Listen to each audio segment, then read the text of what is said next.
오늘과 다음 주에 우리의 마음이 어떤 경로를 통해서 기경이 될 수 있는가를 좀 살펴보도록 하겠습니다.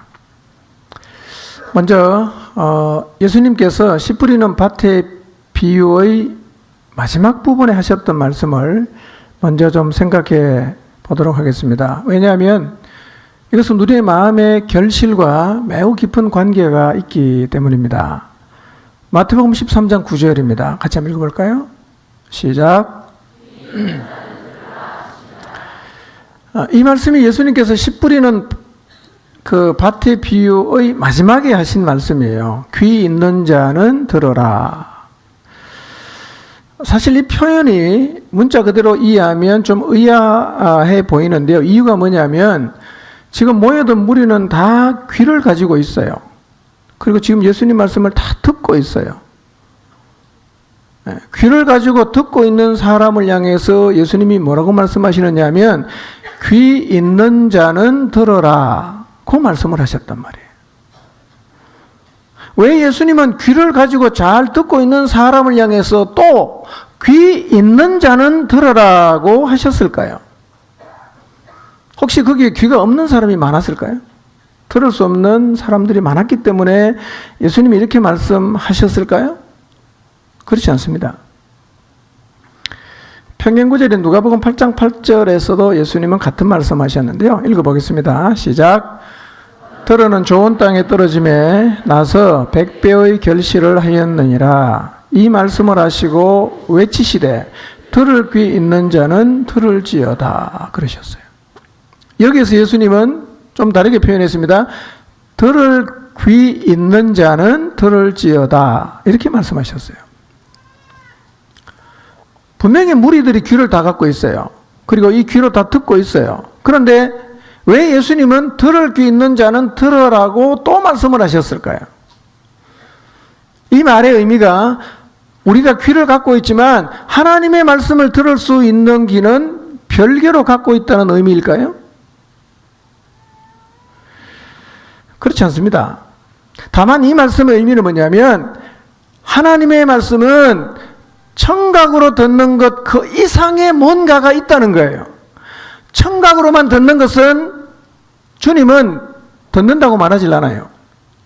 하나님 말씀은 이 청각으로 귀를 가지고 듣는 것 이상의 그 무엇으로 들어야 되는데 예수님께서는 무리를 향해서 하시는 말씀이 뭐냐면 귀로 다만 청각으로만 듣지 말고 이 하나님 말씀을 내가 원하는 방식으로 들어라 라고 말씀하셨어요. 그러니 오늘 어쩌면 주님이 여기 와서도 우리에게 말씀을 다 끝난 다음에 그렇게 말씀하셨을 수가 있어요. 들을 귀가 있는 사람은 들어라. 예. 오늘 여러분 모두가 들을 귀를 갖게 되시기를 바랍니다. 그러면 예수님께서 들을 귀가 있는 자는 들으라고 말씀하신 그 의미가 뭘까? 무슨 의미로 그렇게 주님이 말씀하셨을까? 우선 들으라는 단어의 의미를 먼저 살펴볼 필요가 있는데요. 들으라는 동사는 아쿠오라는 말입니다. 이런 뜻이 있어요. 듣다, 경청하다, 주의하다, 들어서 깨닫다, 수용하다 이런 의미를 갖고 있어요. 그 듣는다는 말의 본래 의미는 뭐냐면 청각이에요. 귀로 듣는 거예요. 그런데 예수님께서 들으라고 하신 이 단어가 나중에는 어떤 의미로 쓰여졌느냐 하면 주의 깊게 들어서 들려온 내용을 이해하고 마음으로 수용하는 것까지 포함되어서 이 단어가 사용됐어요.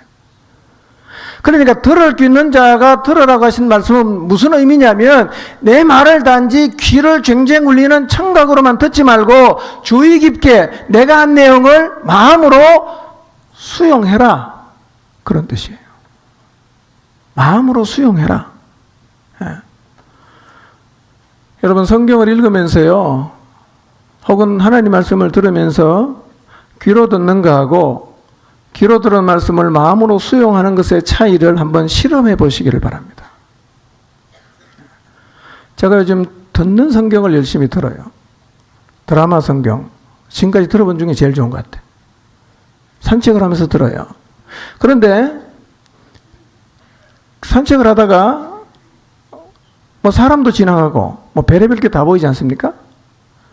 근데 내가 이 주의 깊게 듣질 않으면 듣는데 무슨 말인지 마음이 남는 게 없어요. 그런데 의도적으로 제가 이 말씀을 기억하면서 내가 이 하나님 말씀을 마음으로 듣자, 마음으로 수용하자 라는 그런 마음으로 하나님 말씀을 듣기를 시작하니까요, 이게 완전히 다르더라고요. 완전히 달라요. 주님은 우리에게 하시는 얘기가 뭐냐면, 내가 너희에게 한 말을 단지 귀로만 듣지 말고 마음으로 수용하라는 거예요. 받으라는 거예요. 그렇게 들으라는 것입니다. 실제로 말씀을 귀로 듣는 것이 항상 마음에 수용하는데 이르게 하질 않아요. 그래서 말씀을 늘 듣는데 하나도 못 듣는 사람이 있습니다. 그런데 우리의 마음에 뿌려진 이 말씀의 씨가 열매를 맺으려고 하면 귀로만 들으면 안 되고 뭘로 들어야 됩니까? 마음으로 들어야 됩니다. 마음으로. 예. 그런데 귀로 들어도 마음으로 수용을 안 하면 그 말씀이 오히려 우리의 마음을 강팍하게 할 수도 있어요. 강팍하게 할 수도 있습니다. 자, 이사야 6장 9절에서 11절 말씀인데요. 한번 세 번역을 읽어보겠습니다. 읽습니다. 시작. 그러자 주님께서 말씀하셨다. 너는 가서 이 백성에게 너희가 듣기는 늘 들어라. 그러나 깨닫지는 못한다. 너희가 보기는 늘 보아라. 그러나 알지는 못한다 하고 일러라. 너는 이 백성의 마음을 둔하게 하여라. 그 귀가 막히고 그 눈이 감기게 하여라. 그리하여 그들이 볼 수 없고 들을 수 없고 또 마음으로 깨달을 수 없게 하여라. 그들이 깨달았다가는 내게로 돌이켜서 고침을 받게 될까 걱정이다. 그때 내가 여쭈었다. 주님, 언제까지 그렇게 하실 것입니까? 그러자 주님께서 대답하셨다. 성읍들이 황폐하여 주민이 없어질 때까지, 사람이 없어서 집마다 빈집이 될 때까지, 밤마다 모두 황무지가 될 때까지. 이사야 6장을 보면 이사야가 하나님을 봐요. 나 이제 죽었다. 근데 천사가 오더니만 이 제단에서 숯불을 가져다가 이사야 입에 딱 댔어요. 그리고 네가 정하게 되었다 그럽니다. 그러고 나서 내가 누구를 보낼까 하는 하나님의 음성을 듣고 이사야가 반응합니다. 주님, 저를 보내주십시오. 제가 가겠습니다. 이렇게 대답했어요. 그때 주님의 말씀을 따라 하나님 말씀을 들고 이스라엘 백성을 향해 가겠다고 말한 이사야 선지자에게 주신 말씀이에요. 근데 이 말씀을 읽으면 이해가 안 돼요. 왜냐하면 하나님이 선지자를 보내면 어떤 마음으로 보내야 될 것 같아요? 내가 전하는 말을 듣고 회개하고 돌이켰으면 좋겠다라는 마음으로 보내는 게 정상 아닙니까? 근데 하나님 지금 어떻게 보내요? 하나님이 이사야 선지자를 보내면서 하시는 말씀이 뭐냐면, 혹시라도 백성이 네 말을 듣고 깨닫고 자기 죄를 보아서 하나님 앞에 나옴으로 고침을 받을까, 나는 그게 걱정이다. 이렇게 말씀하셨어요. 그럼 안 보내면 되잖아요. 하나님은 이해할 수가 없잖아요. 아니, 보내면 회개하고 돌아오게 하려는 마음으로 보내야 되는데, 보내면서 하시는 말씀이 뭐냐면, 혹시라도 이 말을 듣고 사람들이 돌이켜서 내게로 나와서 그들이 고침을 받게 될까봐 나는 사실은 걱정이다. 그 하시면서 이사야를 보내시는 거예요. 이해가 되십니까?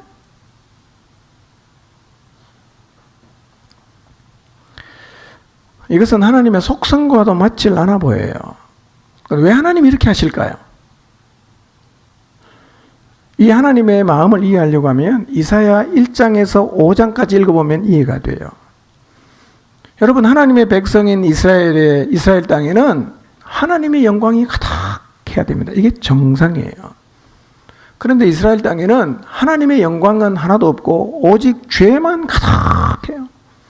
하나님이 계속해서 말씀을 보내지만 백성은 귀를 딱 막고 듣질 않아요. 계속해서 죄가 가득한 모습으로 살아가는 이스라엘을 하나님은 심판하기로 작정을 하십니다. 그 심판이 뭐냐? 귀를 막고 눈이 감기게 하는 거예요. 아무리 말해도 못 듣고 못 보고, 그래서 그대로 살다가 죽게 하는 것이 바로 하나님의 심판이에요.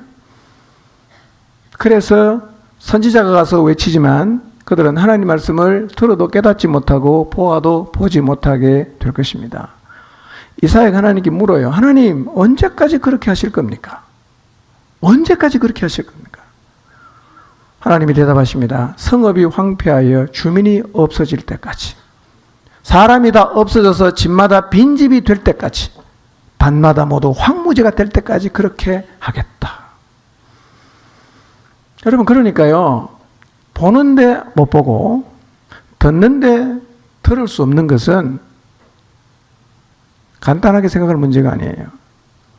계속 보는데 안 보인다, 계속 듣는데 들리지 않는다, 이거 쉽게 생각할 문제가 아닙니다. 언제 하나님이 이렇게 하셨는가? 심판하기로 작정하셨을 때 이렇게 하셨어요. 신약에 와서도 이 말씀은 자주 인용이 되죠.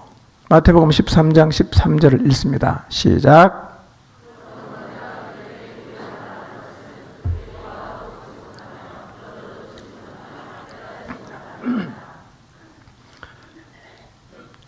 지금 유대인들도 과거 조상들과 비슷한 반응을 보이고 있습니다.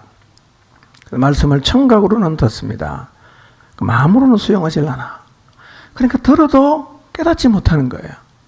마음으로 수용을 안 하니까, 아예 받질 않으니까. 아무리 들어도 하나도 못 깨달아. 그래서 예수님께서 뭐라고 말씀하십니까? 들을 귀가 있는 자는 제발 좀 들으라는 거예요. 들으라는 거예요. 이 중요한 얘기를 좀 들으라는 겁니다. 뭘로? 마음으로 들으라는 거예요.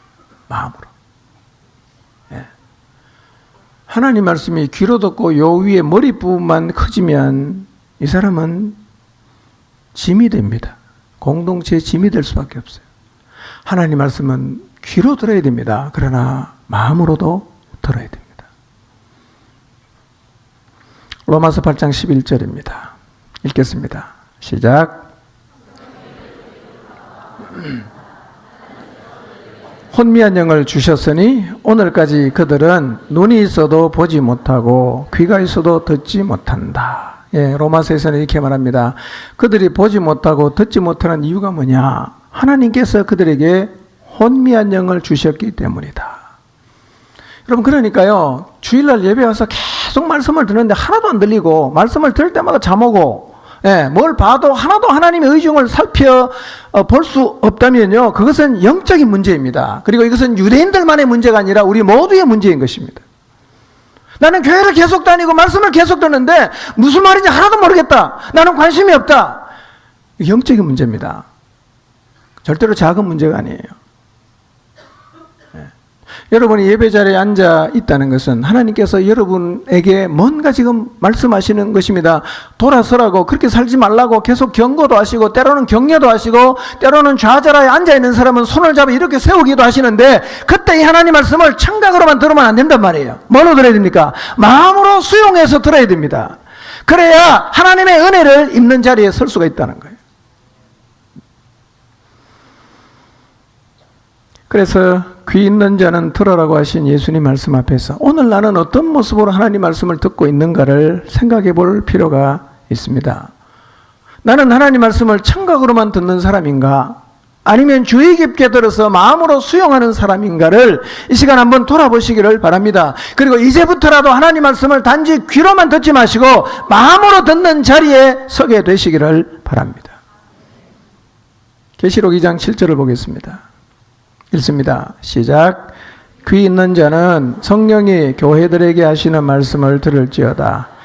이기는 그에게는 내가 하나님의 낙원에 있는 생명나무의 열매를 주어 먹게 하리라. 여러분, 계시록 2장 3장에 있는 아시아의 7 교회에 보낸 편지는요, 우리가 이 땅에 살면서 교회 생활을 할 때 무엇을 바라야 되고, 무엇을 잡아야 되고, 무엇을 추구해야 되고, 무엇을 중요하게 여겨야 되는지를 아주 사례, 그 당시 교회의 사례를 통해서 우리에게 교훈하시고 계시는데요, 교훈을 하신다고 맨 나중에 반복되는 말씀, 귀 있는 자는 성령이 교회들에게 하시는 말씀을 들을지어다. 왜 편지마다 이 얘기를 했겠어요? 여러분 생각해 보세요. 왜 편지마다 이 얘기를 했겠습니까? 마치 소귀에 경어를 잃는 것처럼 하나님 말씀은 아무리 얘기를 해도 다 귀전으로 스쳐 지내보내고 마음에 담지 않은 사람이 많으니까 편지의 맨 마지막 부분에 이런 말을 적는 거예요. 계시록 3장 22절입니다. 읽습니다. 시작. 성령이 교회들에게 하시는 말씀을 들을지어다. 여러분 계시록 2장 3장 7교회에 보낸 편지를 다 읽어보세요. 항상 마지막은 이렇게 마무리가 돼요. 끝이 다 이렇게 됩니다. 상투적인 얘기가 아닙니다. 간절함이 담긴 얘기. 제발 좀 들어라. 제발 좀 마음으로 수용해라. 성령께서 탄식하시면서 적어 내려간 편지가 계시록 2장 3장의 편지입니다. 그래서 첫 번째 교회인 에베소 교회와 마지막 교회인 라오디게에 보낸 모든 편지의 마지막은 귀 있는 자는 성령이 교회들에게 하시는 말씀을 들을지어다 라는 말로 끝을 냅니다. 무슨 의미겠어요? 그때나 지금이나 교회가 성령님이 주시는 말씀을 건성으로 듣거나 청각으로만 듣는 경우가 많으니까 이렇게 얘기를 하는 것입니다. 그럼 오늘 우리는 성령이 교회에게 주시는 말씀을 잘 듣고 있을까요? 어쩌면 오늘 우리도 성령님이 교회에 주시는 말씀을 건성으로 듣고 있을 수가 있습니다. 성령이 교회에게 주시는 말씀을 깃털처럼 가볍게 여기고 있을 수가 있습니다. 그거 신경 쓰지 마. 안 해도 괜찮아. 통과시켜도 돼. 아무것도 아닌 것처럼 우리는 하나님 말씀을 취급하고 있을 수가 있습니다. 그런 사람을 향해서 성령이 말씀하시는 거예요. 성령님, 그분이 교회들에게 하시는 말씀을 들으라는 겁니다. 여러분, 하나님 말씀을 듣는 마음의 태도를 바꾸시고 하나님 말씀을 들으면 청각이 아니라 마음으로 수용하시기를 바랍니다. 네. 이렇게 듣기 시작하면 우리의 삶에 굉장한 변화가 생깁니다. 왜냐하면 말씀을 내가 마음에 수용하면 말씀이 일을 해요. 그 말씀이. 네. 엄청난 힘을 갖고 있습니다.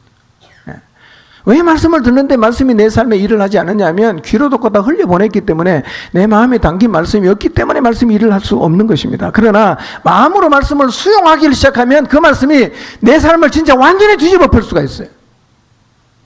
말씀에는 이미 그 능력이 다 충분히 담겨져 있어요.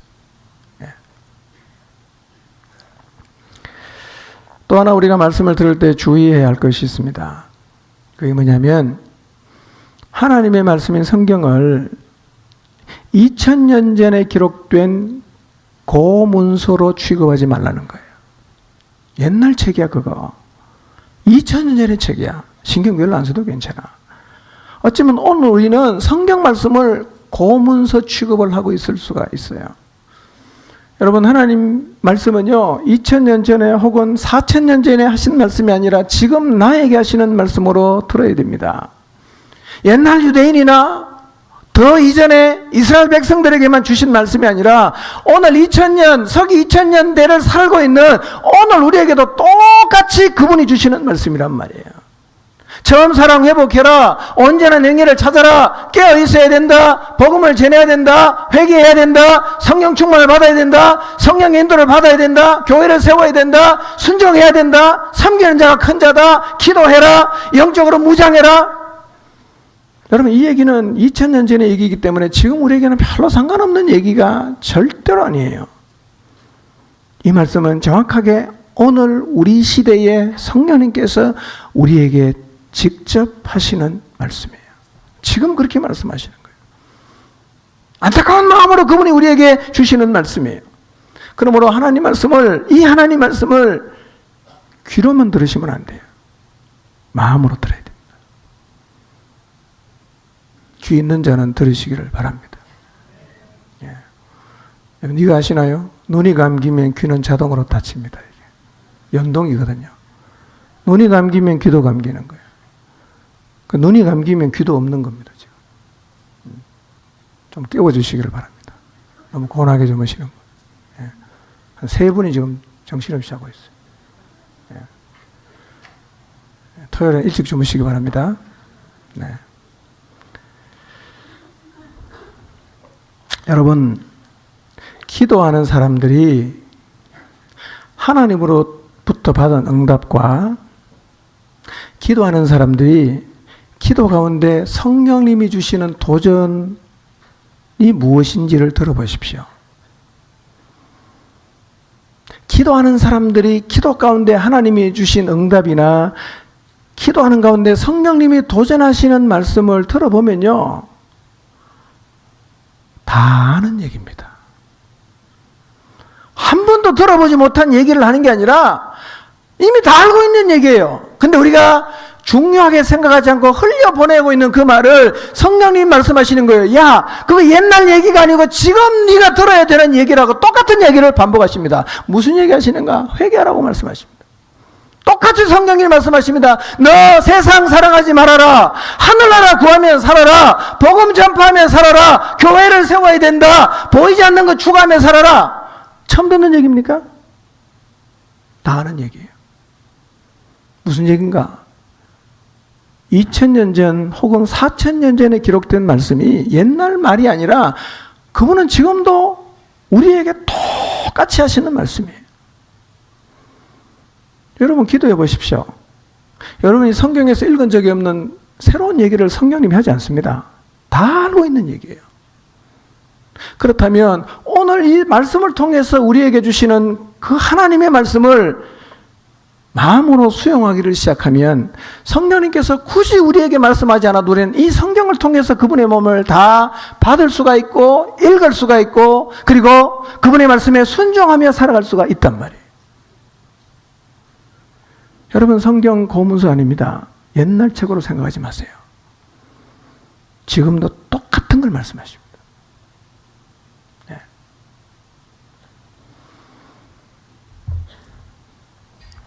그런데 왜 또 이 얘기를 하셔야 되나? 우리가 하나님 말씀을 다 흘려보내고 있단 말이에요. 너무 중요한 말씀인데 자기랑 별로 상관없는 얘기처럼 다 흘려보내니까 그분이 또 말씀하시는 거예요. 또 말씀하시는 거예요. 다 아는 얘기입니다. 다 아는 얘기예요. 뒤집으면 우리가 알지만 안 하고 있다는 얘기입니다. 알지만 하나도 마음으로 받지 않고 있다는 얘기입니다. 여러분 하나님 말씀을 읽을 때나 들을 때나 지금 나에게 주시는 말씀으로 받으시기를 바랍니다. 성경을 읽으면요, 지금 성령님이 나에게 하시는 말씀으로 듣고 받아야 됩니다. 그럼 이 말씀이 그렇게 살아가는 사람들의 마음 가운데 역사하기를 시작을 합니다. 그리고 귀 있는 자는 들으라고 하신 말씀은 오늘 우리에게도 똑같이 하는 말씀이에요. 나는 진짜 들을 길을 갖고 있는가를 한번 생각해 보십시오. 나는 하나님 말씀을 지금도 청각으로만 듣고 있지 않는가? 말씀을 늘 듣지만 청각으로만 듣고 마음으로 수용하지 않고 있다면 오늘 예수님께서 비유의 마지막 부분 그리고 아시아에 있는 7교회에 보낸 편지에 말미했던 말씀처럼 들을 귀를 갖게 되시기를 바랍니다. 이게 왜 중요하냐면 말씀을 수용하는 들을 귀를 가지는 것이 우리의 마음을 기경하는 출발이 되기 때문에 그렇습니다. 우리가 만약에 결실할 수 없는 우리의 마음을 기경하기를 원한다면 제일 먼저 뭐부터 바꿔야 되느냐? 들을 귀부터 가져야 됩니다. 거기서부터 기경의 역사가 시작이 되기 때문입니다. 여러분 만약에 들을 귀를 갖고 있지 않으면요, 앞으로도 절대로 마음이 기경되는 하나님의 은혜는 경험할 수 없습니다. 말씀은 어디로 들어야 됩니까?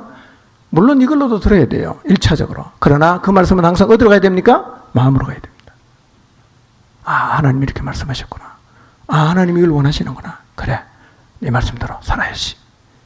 이렇게 하나님 말씀이 마음에 담겨져서 붙잡기 시작하면 우리의 삶에 굉장한 변화가 일어나는 거예요. 예. 자, 이제 구체적으로 결실할 수 없는 마음을 어떻게 기경할 수 있는가에 대한 부분을 좀 살펴보도록 하겠습니다. 말씀드린 것처럼 결실하지 못하는 마음은 딱딱하게 굳어 있죠. 그리고 마음에 돌이 많습니다. 가시가 덤불로 이렇게 우리의 마음에 자리하고 있습니다. 그래서 이 마음은 하나님 말씀이 떨어질 때 아예 심기지 못하거나 아니면 뿌리를 못 내리거나 아니면 싹은 나도 가시덤불이 질식시켜 죽입니다. 그러니까 이 마음을 딱딱하면 파야 되고요. 돌은 주워내야 되고 가시덤불은 걷어내야 됩니다. 그래야 말씀이 떨어지면 결실하게 된단 말이에요. 예. 오늘 여러분의 마음을 다시 한번 돌아보십시오. 내 마음은 딱딱한가? 길가처럼 굳어 있는가? 아니면 돌이 너무 많은가? 아니면 가시가 너무 많아서 그냥 가시덤불로 꽉 차 있는가? 한번 돌아보십시오. 예. 정직하게 돌아보십시오. 만약에 결실이 없는데도 자기 마음을 돌아보지 않거나 자기 마음의 상태를 인정하지 않으면 계속 결실을 못하게 됩니다. 제발 그러지 마시고 결실이 없다면 내 삶을 돌아보니까 말씀이 이루어지는 결실이 없다면 자신의 마음의 태도를 하나님 앞에서 정직하게 돌아보시기를 바랍니다. 자, 누가복음 5장 1절에서 11절인데요. 다시 한번 읽어보겠습니다. 어떻게 마음이 결실이 되는가? 읽겠습니다. 시작. 무리가 몰려와서 하나님의 말씀을 들을새 예수는 게네사렛 호숫가에 서서 호숫가에 배 두 척이 있는 것을 보시니 어부들은 배에서 나와서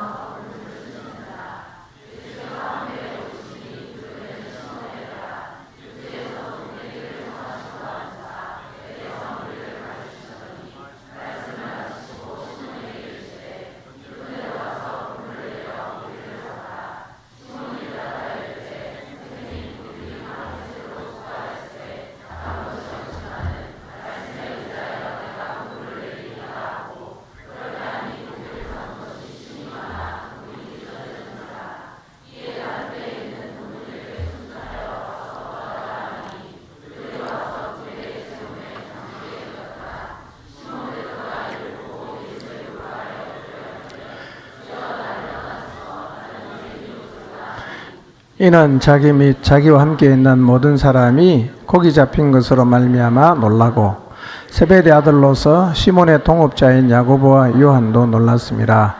예수께서 시몬에게 이르시되 무서워하지 말라. 이제 후로는 내가 사람을 취하리라 하시니 그들이 배들을 육지에 떼고 모든 것을 버려두고 예수를 따르니라. 아멘.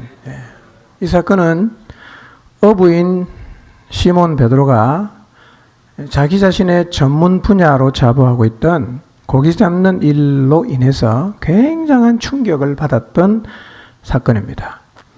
베드로는 이 사건을 통해서 고기 잡는 일의 전문가인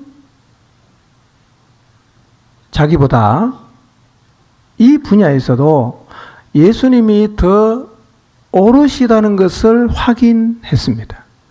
그래서 이 사건은 예수님의 말씀을 대하는 시몬 베드로의 태도를 바꾸는데 굉장히 영향을 준 사건입니다. 사건의 전말은 이렇습니다. 어느 날 예수님께서 게네사렛 호숫가에 오셔서 시몬의 배에 앉아서 무리들 이렇게 가르쳤어요. 말씀을 마친 다음에 예수님께서 시몬에게 말씀하셨어요. 깊은 데로 가서 그물을 내려서 고기를 잡아라 그랬어요. 순종이 쉽지 않은 말씀이었습니다. 근데 시몬은 예수님 말씀에 순종합니다. 이 부분은 다음 주에 제가 구체적으로 말씀드리겠습니다. 근데 시몬이 순종하면서 순종하는 이유를 이렇게 말해요. 우리들이 밤이 새도록 수고하였으되 잡은 것이 없지만 말씀에 의지하여 그물을 내리겠습니다. 이렇게 말했어요. 이 말의 뜻은 이런 거예요. 선생님, 내키지는 않지만 말이 안 된다는 생각이 들지만 그러나 말씀에 의지해서 제가 한번 해보겠습니다. 이런 의미예요. 좀 찝찝한 마음으로 안 될 걸 뻔하다라는 생각을 가지고 그물을 던졌는데요. 놀라운 일이 벌어졌어요. 자기 상식으로는 고기가 한 마리도 안 잡히고 빈 그물이 올라와야 됩니다. 근데 고기 얼마나 많이 잡혔는지 그물을 들 수 없을 정도로 찢어지려고 할 정도로 엄청 고기가 많이 잡혔어요. 베드로가 주변에 있는 다른 동료들에게 도움을 요청해서 함께 그물을 얼에 올려서 고기를 배에다 실어 보니까 2배가 잠길 정도로 엄청난 양의 고기가 잡혔어요. 이날의 경험은 베드로에겐 정말 특별한 경험이었어요. 왜냐하면 어부인 자신의 상식과 경험을 완전히 뒤엎는 경험을 하게 했기 때문입니다. 베드로가 만약에 이 사건을 경험하지 못했다면 바다에서의 일과 고기를 잡는 것과 관련해서는 예수님 앞에서도 계속 자기 자신을 주장하고 자기 자신의 경험을 이야기했을 것입니다. 그런데 이날의 경험은 베드로의 마음속에 예수님 앞에서는 바다에서 일어나는 일이나 고기를 잡는 일조차도 내 생각이나 경험을 말해서는 안 되고 예수님 말씀에 무조건 순종해야 된다는 것을 가슴에 깊이 각인하게 한 사건이 되었을 거예요. 아하, 예수님 앞에서는 내 전문 분야에 대해서도 이설을 제기하지 말고 순종해야 되는구나. 이거를 베드로는 이 사건을 통해서 깊이 경험했어요. 내가 가장 잘하고 있고 잘 알고 있는 부분에서조차도 내 지식이나 경험을 내세워서는 안 되는구나 라는 사실을 시몬 베드로의 마음속에 깊이 각인시킨 사건이 바로 게네사렛에서 엄청난 고기를 잡는 이 사건이었어요. 이 사건을 통해서 베드로가 깨달은 게 있어요. 내 경험과 내 상식과 나의 알미 아무것도 아니구나. 아무것도 아니구나. 이 놀라운 경험을 한 베드로의 반응. 주님 앞에 갑니다. 무릎을 탁 꿇어요. 이렇게 말합니다. 주님, 나를 떠나주십시오. 나는 죄인입니다. 이렇게 얘기했어요. 베드로의 반응도 사실은 조금 이해가 안 되는 부분이 있어요. 이런 예수님을 더 가서 잡아야 되지 않습니까? 제발 날 떠나지 마십시오. 나와 함께 해주십시오. 이렇게 말해야 돼요. 근데 왜 또 베드로는 자기를 죄인이라고 말했을까요? 베드로가 보인 이 반응의 의미가 무엇일까요? 베드로는요, 이 사건을 통해서 자기 자신이 얼마나 하찮은 존재인가를 보았을 거예요. 이 사건이 일어나기 전만 해도 시몬은 고기를 잡는 일에서만 나도 예수님에게 할 말이 있다. 고기를 잡는 경험과 상식적인 부분은 내가 예수님보다 더 많이 갖고 있다라고 생각하고 있었을 것입니다. 그래서 어쩌면 그물을 내리면서도 선생님이 말씀하셔서 제가 그물을 내리지만 고기는 틀림없이 없을 것입니다 라는 생각으로 그물을 내렸을지 몰라요. 그 뒤 베드로가 충격을 받은 것을 보면 그런 마음으로 내렸을 확률이 높아요. 던지겠지만 한 마리도 없을 거예요. 던졌어요. 근데 그물을 들어 올리는데 세상에 그물을 올릴 수 없을 정도로 엄청나게 많은 고기가 그물 안에 들어와 있어요. 베드로는 너무나 충격을 받습니다. 어부가 아닌 사람은 별로 충격을 안 받아. 근데 어부기 때문에 더 충격을 받는 거야. 아니 어떻게 이런 일이 있을 수가 있나? 저분이 도대체 누구신가? 저분이 도대체 누구신가? 저분은 분명히 어부가 아닌데 나의 전문 분야인 고기 잡는 이 일에도 나보다 더 많이 아신단 말인가? 이건 진짜 말도 안 되는 일이야. 내가 지금까지 어부 생활을 해오면서 한 번도 이런 경험을 한 적이 없는데 어떻게 이렇게 많은 고기가 잡힐 수가 있는가? 베드로는 너무 충격을 받습니다. 그러니까 정직하게 자기를 봅니다.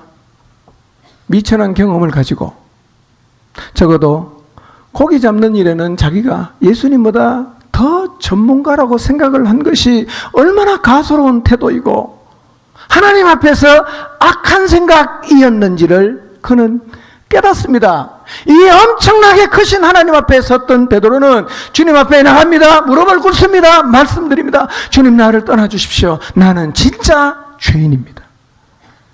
나는 주님과 도저히 함께 있을 수 없는 죄인입니다. 라고 고백을 했다는 거예요. 여러분, 베드로는 이 사건을 통해서 자신의 무지와 교만을 동시에 보았습니다. 그리고 자신의 경험과 지식이라는 것이, 알미라는 것이 얼마나 미천하고 하찮은지도 보았습니다. 그 아무것도 아닌 것을 대단한 것으로 생각해서 감히 하나님 앞에서조차도 자기 생각이 옳다고 했던 그 오만한 태도를 가졌던 자기를 봅니다. 한없이 부끄러워요. 너무너무 죄송합니다. 그는 깨달았어요. 나는 하나님 앞에서 진짜 아무것도 아니구나. 내가 사람들 앞에 자랑하고 내세우고 큰소리쳤던 경험도 아무것도 아니구나. 여러분, 이날 베드로는 창조주 하나님 앞에 다시 섰어요. 아, 이분은 하나님이시다. 이분은 하나님이시다. 자신을 창조하신 하나님 앞에서 미천한 자신의 경험과 논리를 내세운 게 얼마나 큰 죄였는지를 가슴으로 깨달아요. 그리고 예수님 앞에 무릎을 꿇고 자기가 죄인이라고 고백하는 것입니다. 이렇게 하나님의 크심 앞에 서게 한 이 사건은 베드로의 마음에 있던 특정한 부분에서 자기의 전문 분야 그리고 자기가 경험이 많은 그 영역에서는 하나님보다 내 생각이 옳다라고 하는 하나님을 신뢰할 수 없었던 불신이라는 굉장히 큰 돌을 파냈습니다. 그게 베드로의 마음에서 쑥 빠져나갔어요. 이 후로부터는 베드로는 어떤 영역에서든 예수님이 말씀하시면 그냥 아멘 하게 되었습니다. 불신이라는 엄청나게 큰 돌이 빠져나간 거죠. 베드로는 이 사건을 통해서 예수님이 모든 영역에서 전적으로 믿어도 되는 분임을 깊이 경험을 했습니다. 이 경험이 베드로의 마음속에 있는 하나님을 향한 불신이라는 돌을 파낸 거예요. 돌이 사라졌습니다. 여러분, 그래서요, 우리의 마음을 기경하는 첫 번째가 뭐냐? 하나님의 크심 앞에 서야 합니다. 하나님이 등장하지 않으면 우리는 마치 도토리 기저귀 하는 것처럼 네가 공부를 많이 했네, 네가 더 많이 하네, 네가 더 전문가네 라고 따지면서 하나님 앞에서조차도 자신의 주장을 내세우고 자신의 경험이 옳다고 계속 싸우지만, 그러나 너무나 크신 하나님이 등장하면 모든 인간은 그분 앞에서 침묵하게 되는 거예요. 유구무원이 되는 거예요. 입 다물어요. 저번에 말씀에 오라.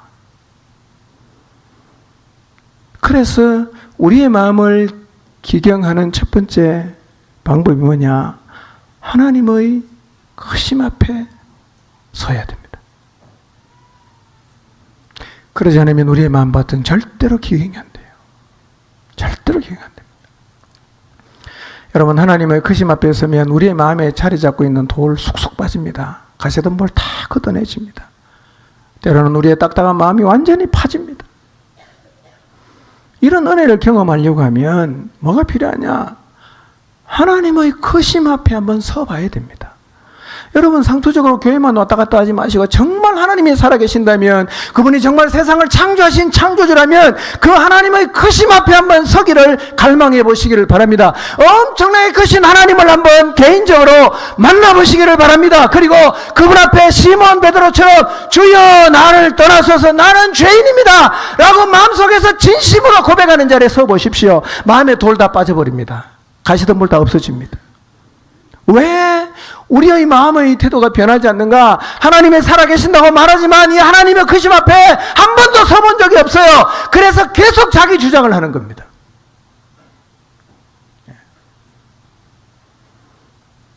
도무지 무너지지 않는 거예요.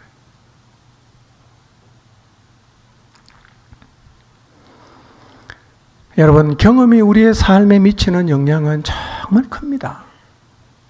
사실 우리의 마음이 딱딱해지고 마음에 돌이 생기고 가시덤불이 생긴 이유가 뭐냐면 다 우리의 과거의 경험 때문입니다.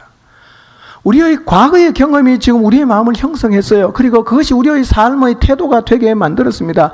그렇기 때문에 부정적인 경험을 많이 한 사람 마음은 보십시오. 다 부정적입니다. 긍정적 경험을 한 사람을 다 보십시오. 다 긍정적이고 사람이 밝아요. 원래 사람이 나쁜 게 아니라 그런 부정적 경험을 많이 하다 보니까 다 부정적으로 보이는 거예요. 다 나쁜 사람 같아. 그러나 긍정적인 환경 속에서 밝게 자라보세요. 세상이 다 밝아요. 다 밝아요. 과거의 경험이 우리의 마음의 태도를 형성했어요. 이미 했어요. 어쩌면 그것은 여러분의 선택과는 상관이 없습니다.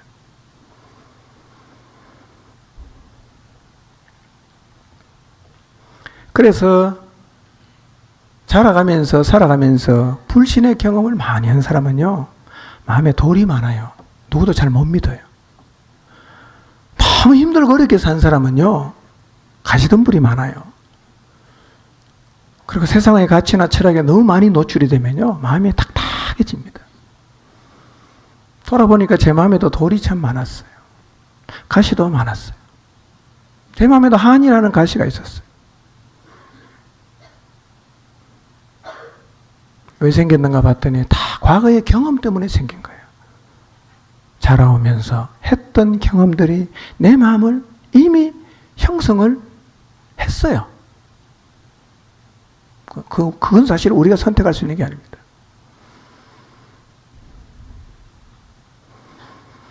근데 감사하게도 과거의 경험으로 생긴 돌과 가시와 딱딱해진 마음을 기경할 수 있는 또 다른 경험, 하나님을 많이 경험하게 해주셨어요. 하나님의 크심, 하나님의 신실하심, 하나님의 사랑을 경험하면서 알게 모르게 내 마음속에서 돌이 하나씩 하나씩 빠져나가고 가시덤불이 자꾸만 없어지고, 그래서 하나님 말씀을 들으면 결실할 수 있는 마음으로 서서히 변화되어 갔습니다. 돌아보면 제 삶 속에서 경험한 하나님 참 많아요. 자녀를 키우면서도 하나님을 경험하고, 교회를 세워가면서도 하나님을 많이 경험했습니다. 하나님 말씀이 전적으로 옳다라는 믿음으로 순종하면서, 진짜 하나님이 옳다는 것, 하나님이 말씀하시는 대로 이루어 가신다는 경험도 많이 했습니다. 이런 경험들이 지나고 보니까 내 마음속에 이전의 경험으로 인해 생겼던 돌과 가시를 다 제거를 했더라고요. 교회를 창포동으로 이전해서 건축하면서도 저는 참 하나님을 많이 경험했습니다. 누구라도 자신이 한 말씀을 이루어 가시는 하나님의 일하심과 신실하심과 크심 앞에 서면 그 사람 마음은 과거의 삶의 경험을 통해서 돌이 많고 가시가 많아도 하나님을 경험하면 할수록 우리의 마음에 있는 돌이 다 빠져나가고 가시덤불이 다 걷어 없어집니다. 하나님이 오롯이다는 것을 반복적으로 경험하면, 하나님이 크신 분이라는 사실을 반복적으로 경험하면 우리의 마음이 옥토로 변하는 거예요. 그리고 하나님 말씀을 대하는 우리의 태도가 완전히 바뀌어버립니다. 하나님 말씀하셨다. 아멘. 이건 옳아. 이대로 살아야 돼. 살면 반드시 될 거야. 이런 믿음이 순종하는 사람의 삶 가운데서 그 말씀을 책임지시는 하나님을 경험하는 빈도수가 많아질수록 우리 마음속에 돌이 그냥 다 없어지는 거예요. 다 없어지는 거예요. 아마 여러분도 돌아보면 이전에는 돌이 참 많았는데 돌이 없어진 사람이 많을 거예요. 하나님 말씀을 귀로 듣지 않고 마음으로 수용하고 그 말씀에 순종해서 베드로처럼 하나님의 크심을 경험하면 할수록 우리의 마음은 점점 옥토로 변해갑니다. 이미 그렇게 변한 분들이 참 많은 것 같아요. 제가 봐도.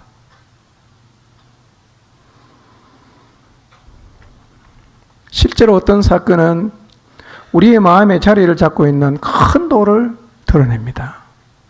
또 어떤 사건은 우리의 마음 속에, 피부 속에 알알이 박혀 있는 빼기 힘든 돌도 다 빼냅니다.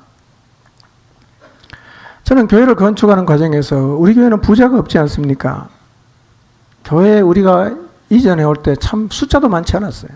300여 명 남짓했어요. 우리가 이 교회를 짓는데 100억이 들었습니다. 지금은 더 들어갔지만 300명이 어떻게 100억을 채웠을까? 잘 이해가 안 돼요. 저도 지나가면서도 이해가 안 되는 거예요. 어떻게 했지 이거? 근데 하여튼 하나님이 하게 하셨어요. 이런 과정을 지나가면서 사소한 영역에서 하나님을 신뢰하지 못하던 제 마음 안에 있는 잔돌들이 많이 제거가 됐어요. 하나님을 더 깊이 신뢰할 수 있게 되었습니다. 어떤 사건은 우리의 마음에 뿌리를 내리고 있는 한이라는 가시덤불을 걷어내기도 하고, 어떤 사건은 우리의 마음속에 있는 염려라는 가시덤불을 걷어내기도 합니다. 어떻게 하면 이런 일이 일어나는가? 하나님의 말씀이 이루어지는 경험, 하나님이 정말 크시다라는 경험을 할 때 우리의 내면에서 이런 일이 일어납니다. 이 사실을 몰랐어서도 여러분의 신앙생활 가운데 하나님의 크심을 경험하는 그 순간 여러분의 마음속에 있는 가시와 돌은 이미 다 빠져나갔어요. 몰라도 빠져나갑니다. 왜냐하면 과거의 경험보다 더 새로운 경험을 하다가 보면 과거의 게 다 없어지는 거예요.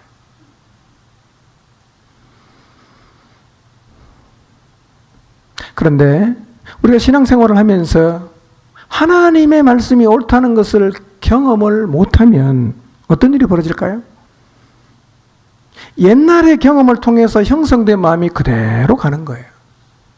그러니까 교회를 와도 마음이 안 바뀌었기 때문에 늘 태도가 똑같습니다. 안 믿어요. 아무것도 안 믿습니다. 예, 돈 벌 수 있는 기회만 오면 그냥 가버립니다. 여러분, 그래서요, 여러분 정말 하나님 말씀 앞에 신실한 자로 살려고 하면 책에 있는 하나님이 아니라 지금도 살아계시는 너무나 크고 대단하신 하나님 앞에 서 보셔야 합니다. 그리고 하나님 앞에서 아무것도 아닌 내가 잘난 척하고 큰 소리 쳤던 이 모습이 얼마나 부끄럽고 송구하고 죄송한지 그분 앞에 무릎을 꿇고 저 죄인입니다. 하나님 저를 떠나주세요 라고 고백하는 자리에 서면 여러분, 우리의 마음은 놀라운 기경을 경험하게 됩니다. 근데 이 자리에 서지 못하면 교회를 오래 다녀도 똑같아요, 사람이요. 변하지 않는 거예요. 여러분, 만약에 여러분의 삶에 변화가 없다면 하나님 앞에 다시 서게 되시기를 바랍니다. 아, 내가 참 보잘것없는 존재이구나. 내가 갖고 있는 지식이나 경험이나 이게 진짜 아무것도 아니구나 라는 자리에 진짜 서야 됩니다. 이론적으로만 그렇게 말하는 게 아니라, 립 서비스로 그렇게 말하는 게 아니라 내 마음에 진심에서 내가 진짜 아무것도 아니구나 이렇게 고백하는 자리에 서야 됩니다. 그래야 우리의 마음의 태도가, 주님을 향해 갖고 있는 우리의 마음의 태도가 근본적으로 바뀌는 거예요. 이사야 6장 1절에 7절을 보겠습니다. 이사야도 그랬어요. 읽습니다. 시작.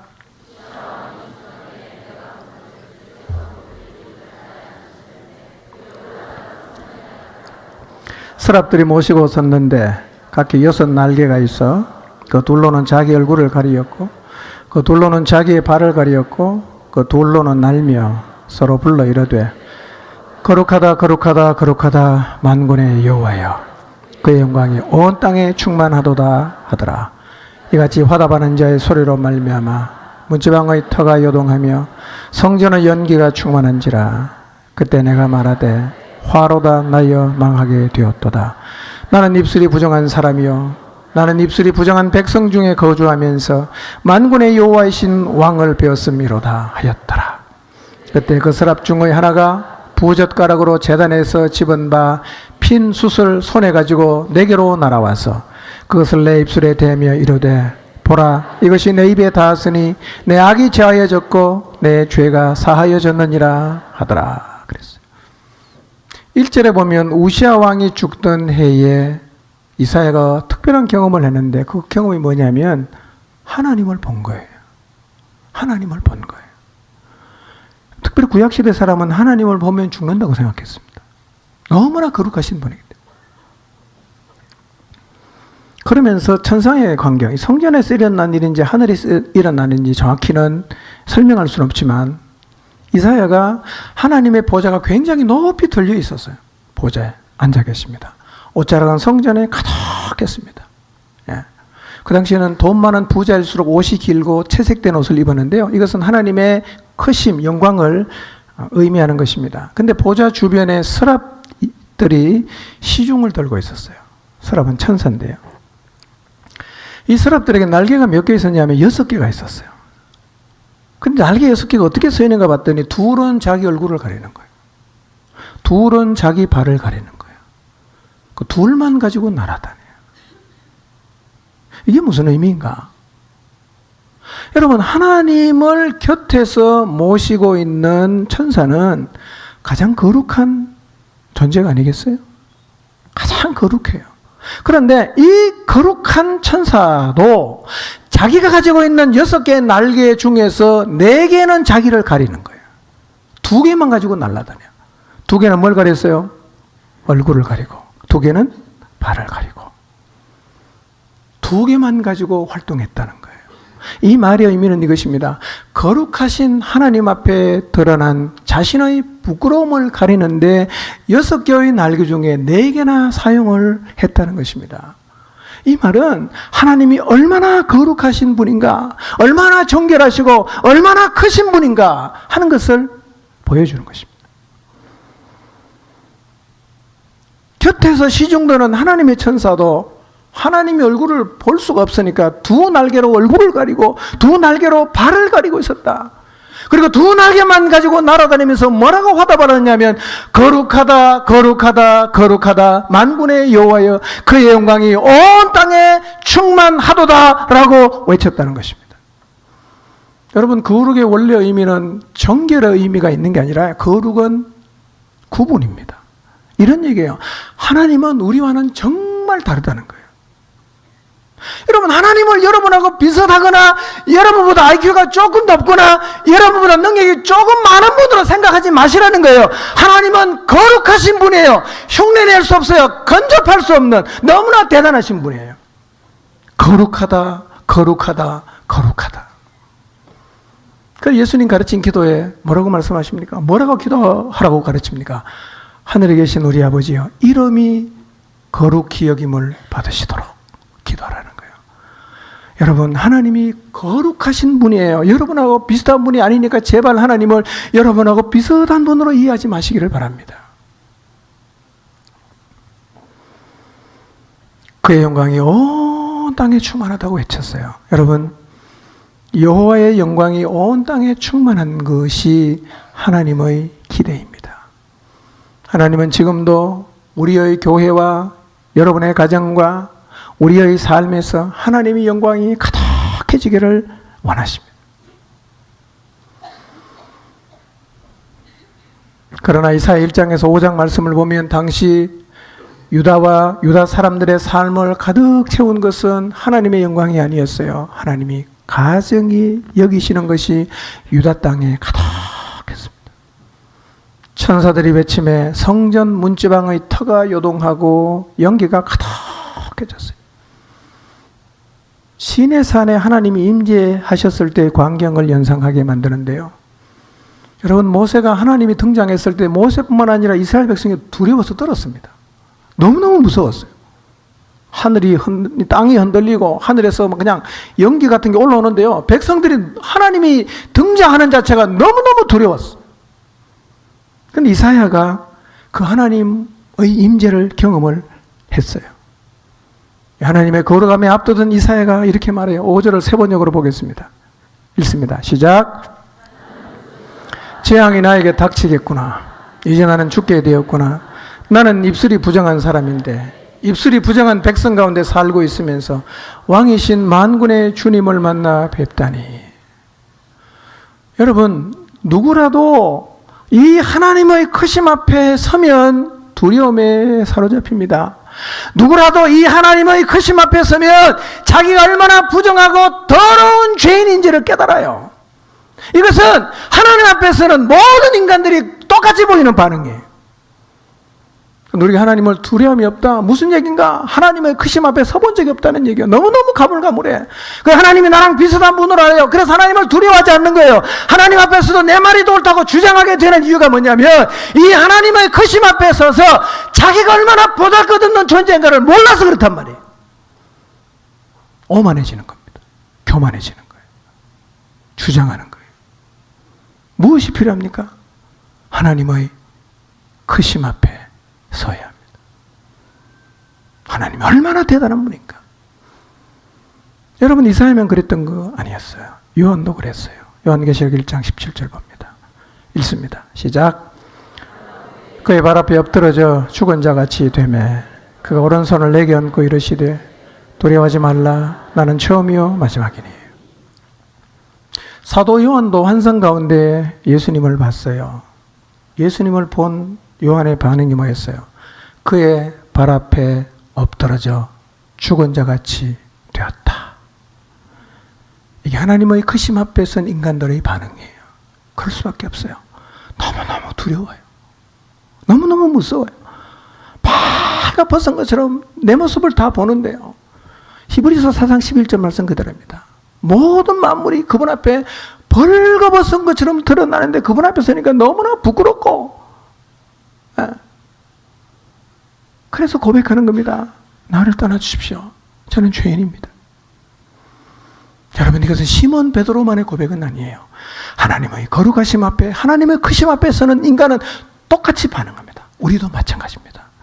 여러분이 하나님의 크심 앞에 서 보십시오. 여러분 어떻게 반응하는가? 내가 얼마나 교만했는가? 내가 얼마나 오만했는가? 아무것도 아닌 걸 가지고 얼마나 내가 잘난 척했는가? 그분 앞에 서면 다 보이는 거예요. 그래서 이 하나님의 크심 앞에 선 사람은요, 사람이 변합니다. 그렇게 꼬장꼬장한 사람이 너무너무 겸손한 사람이 돼요. 그렇게 할 말이 많던 사람이 말이 없어져요. 주님 말씀하셨으면 해야지요. 이게 다입니다. 이게 원래 교회의 모습입니다.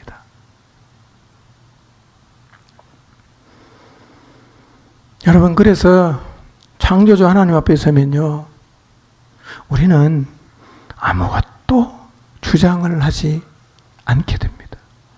아무것도 주장하지 않아요. 그분의 크심 앞에 서면 그냥 받아들입니다. 전적으로 순종하는 마음으로 그냥 바뀌어버립니다. 이게 기경이 되는 거예요. 이게 돌이 많아도요, 하나님의 크심 앞에 서면 우리의 마음이 뒤집어집니다. 사도행전 9장 3절 4절을 봅니다. 읽습니다. 시작. 사울이 길을 가다가 다메섹에 가까이 이르더니 호련히 하늘로부터 빛이 그를 둘러 비추는지라 땅에 엎드러져 들음에 소리가 있어 이르시되 사울아 사울아 내가 어찌하여 나를 박해하느냐 하시거나. 너무나 자기 생각이 분명했던 사람이 사울이에요.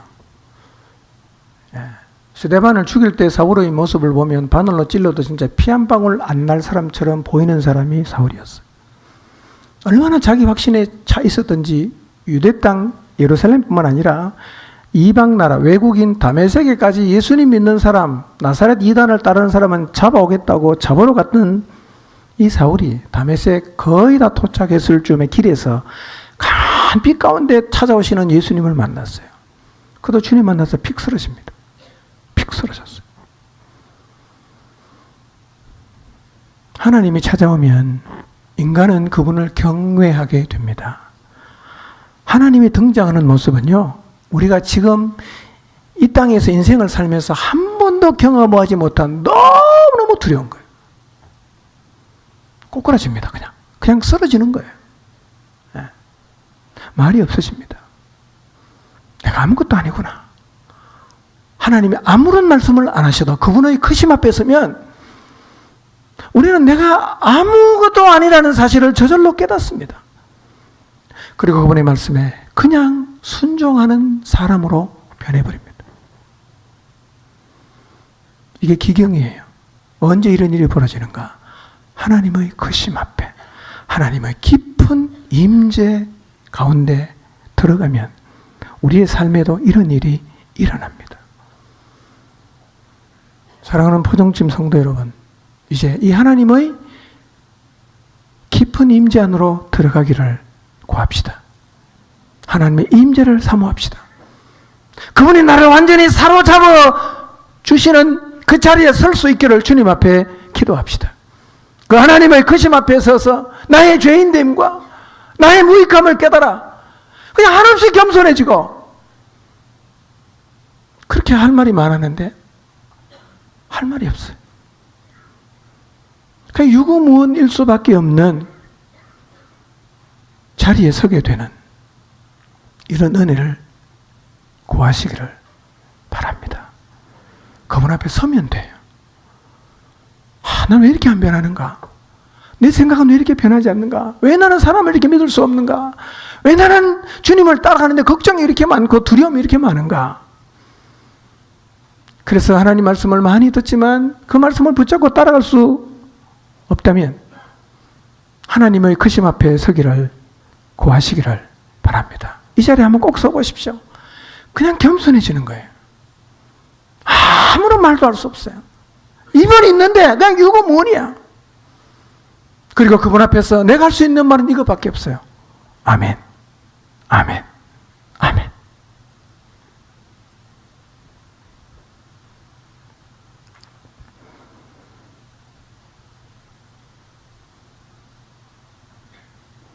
너무나 크신 하나님 앞에서